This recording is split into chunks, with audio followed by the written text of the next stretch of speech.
তো বন্ধুরা, এটা হলো আইটেলের নতুন প্রোডাক্ট আইটেল A80। এক কথায় এই প্রোডাক্টটি সম্পর্কে বলতে গেলে এটি 10,000-এর ভেতরে নেওয়ার মতন একটি ডিভাইস। তো আপনারা এই ফোনটি 9,990 টাকায় 428GB ভ্যারিয়েন্টের সাথে পেয়ে যাবেন। কিন্তু এই ফোনটির এমন একটি দিক রয়েছে যেটা 10,000-এর ভেতরে অনেকের কাছে খারাপ লাগবে, আবার অনেকের কাছে এটি কোনো কিছুই মনে হবে না। তো বন্ধুরা, আজকের এই ভিডিওতে আমরা এই ফোনটির সম্পর্কে আপনাদেরকে ভালো মন্দ সকল দিকগুলোই বলবো এবং আপনাদেরকে এটাও বলবো যে এই ফোনটি এই বাজেটের ভিতরে এর যে কম্পিটিটরগুলো রয়েছে তার থেকে কতটা এগিয়ে বা কতটা পিছিয়ে। তো বন্ধুরা, প্রথমে আমরা এই ফোনটির বক্স কন্টেন্ট নিয়ে জানবো। তো বক্সটি আপনারা ওপেন করলে পেয়ে যাবেন ইউজার ম্যানুয়াল, সিম ইজেক্টর পিন, একটি ব্যাক কভার যেটা হলো ব্ল্যাক কালারের। এটা ভালো বিষয়, এটি প্রিমিয়াম টাইপের একটি ব্যাক কভার লাগছে। তো আমরা সাধারণত যে হোয়াইট কালারের ব্যাক কভারগুলো দেখে থাকি, তো সেগুলো 6 মাস বা 1 বছর গেলে তার রং পরিবর্তন করা শুরু করে দেয়। তো ব্ল্যাক কালারটি এটি ভালো রয়েছে। তার পাশাপাশি 10 ওয়াটের একটি চার্জার পেয়ে যাবেন, টাইপ সি কেবল, এবং পেয়ে যাবেন কাঙ্ক্ষিত ফোনটি। তো বন্ধুরা, এই হলো কাঙ্ক্ষিত আইটেল A80 ফোনটি। তো এই ফোনটির ডিজাইনটি বলতেই হবে যে 10,000-এর ভিতরে দুর্দান্ত একটি ডিজাইন তারা দিয়েছে।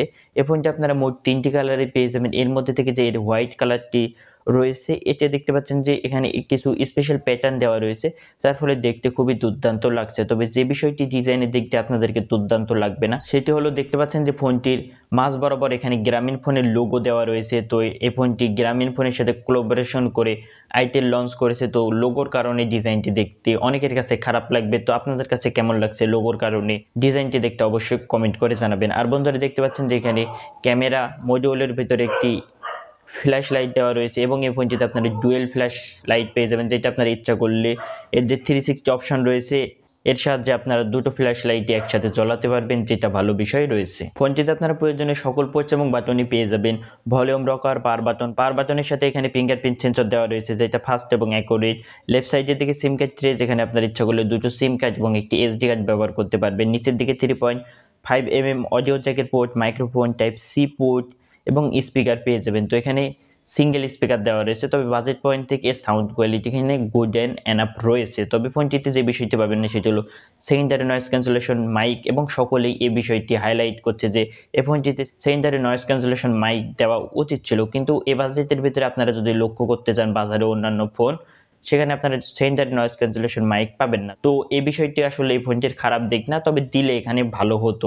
কিন্তু যে বিষয়টি এই ফোনটির ভালো দিক সেটি হলো ফোনটিতে IP54 এর রেটিং রয়েছে, যার ফলে হালকা ধুলোবালি এবং পানির ছিটে ফোঁটা থেকে ফোনটি সুরক্ষিত থাকবে। কিন্তু আবার ফোনটি পানিতে চুবাতে যাবেন না, তখন আবার ফোনটি নষ্ট হয়ে যাবে। ফোনটির এখানে ওয়েট হলো 192 গ্রাম আর থিকনেস হলো 8.5mm। তো ফোনটি হাতে নিয়ে এখানে কমফর্ট ফিল আপনাদের হবে, এখানে ভারী বোধ হবে না। আর এই ফোনটি হলো প্লাস্টিক বিল্ডের ফোন। এখানে আপনারা 5000 mAh ব্যাটারি পাচ্ছেন, 10 ওয়াটের চার্জিং সাপোর্ট পাচ্ছেন। তো এটা ঠিকঠাক রয়েছে ব্যাটারি প্যাকেজ। তবে এখানে অনেকেই বলছে যে 18 ওয়াটের চার্জিং সাপোর্ট দিলে ভালো হতো। কিন্তু আপনারা যদি এ বাজেটের ভিতরে মার্কেটের অন্যান্য অপশনগুলো দেখতে যান, তাহলে প্রায় সকলগুলোতেই 10 ওয়াটের চার্জিং সাপোর্ট দেওয়া রয়েছে। তো এদিক দিয়েও এই ফোনটি পিছিয়ে নেই। আর এখানে যদি আমরা এই ফোনটির ডিসপ্লে পার্টি চলে আসি, তাহলে এখানেও দুর্দান্ত কিছু দেওয়া রয়েছে। ফোনটিতে একটি 5 হোল কাট সুন্দর ডিসপ্লে পাচ্ছেন। আপনারা যদি এই বাজেটের ভিতরে যে কম্পিউটারগুলো রয়েছে সেখানে আপনারা বেশিরভাগই ওয়াটার ড্রপ ডিসপ্লে পাবেন। আর যদি 5 হোল কাট যদি পান 10,000-এর ভিতরে, তখন আবার র্যাম রোম স্টোরেজের দিক দিয়ে এখানে আপনারা কম পাবেন। তো এখানে ওভারঅল এখানে প্যাকেজটি খুবই দুর্দান্ত দেওয়া রয়েছে। HD+-এর এখানে ডিসপ্লে পাচ্ছেন, যার সাইজ হলো 6.7 ইঞ্চ। এটা হলো একটি IPS LCD 120 Hz display, 500 nits pick brightness পাচ্ছেন, যার ফলে আপনারা ইনডোরে ক্লিয়ারলি ব্যবহার করতে পারবেন। এতে কোনো ধরনের সমস্যা হবে না। কিন্তু আউটডোরে গেলে কিছুটা ব্রাইটনেস জনিত ইস্যু আপনাদের কাছে মনে হতে পারে, যেটা স্বাভাবিক বিষয় এই বাজেট সেগমেন্টের ভিতরে। ফোনটির ডিসপ্লে রেজলিউশন হলো 720x1600 পিক্সেল, PPI হলো 262। তো এখানে ডিসপ্লে নিয়ে আপনাদের কোনো ধরনের ইস্যু হবে না। তবে চিন বেজেলগুলো যদি আরেকটু ন্যানো করা হতো তাহলে ভালো হতো। তবে বাজেট সেগমেন্ট থেকে ঠিকঠাকই রয়েছে। কিন্তু এখানে পারফরমেন্স সেকশনে খুবই এভারেজ টাইপের কিছু দেওয়া রয়েছে। এখানে যদি আরেকটু ভালো দিত তাহলে ভালো হতো। এখানে আপনারা ইউনিসোসি T603 প্রসেসর পাচ্ছেন, যেটা হলো 12nm বেস। তো আপনারা এই বাজেটের ভিতরে যদি টেকনোর ফোনটি দেখতে চান, তাহলে এর থেকে কিছুটা ভালো প্রসেসর পাচ্ছেন। তবে আবার সেখানে র্যাম রোম কম দেওয়া রয়েছে। 10,000 টাকার ভ্যারিয়েন্টটি 464 পাচ্ছেন।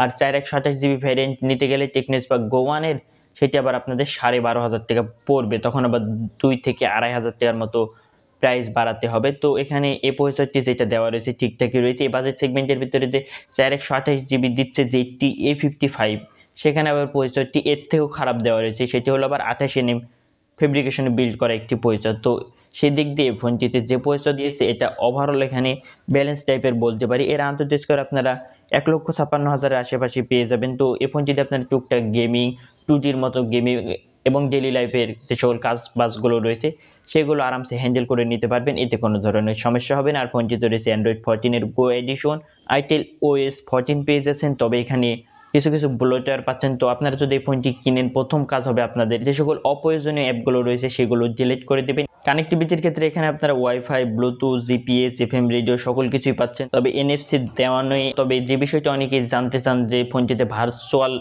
র্যাম কত জিবি আপনারা অ্যাড করতে পারবেন, যেটা আমি ভিডিওতে বলতে ভুলে গেছি। তো এখানে আপনারা 8 জিবি পর্যন্ত ভার্চুয়াল র্যাম ইউজ করতে পারবেন। তবে যেটা আপনারা সকলেই জানেন যে ভার্চুয়াল র্যাম আসলে ততটা কাজের হয়ে থাকে না।